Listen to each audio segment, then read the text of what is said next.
Surveys can be used in every industry, and they provide great insights into what you should focus on to improve your business. In this video, you will learn how to create your custom survey in minutes without any coding. Go to Forms app and create an account for free. Then, you can visit the Templates page to find a suitable template for your survey. After selecting a template, you will be redirected to the Edit page, where you can add your own questions or edit the existing ones.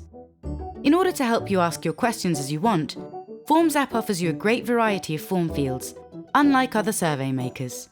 Once you're done with your survey content, customize the form design to make it engaging for your audience. Lastly, visit the Share panel to select a sharing method for your survey. You can choose to share it directly, post it on social media, embed your survey on your website, add it as a feedback button to your survey, or even create a unique QR code for it. That's it!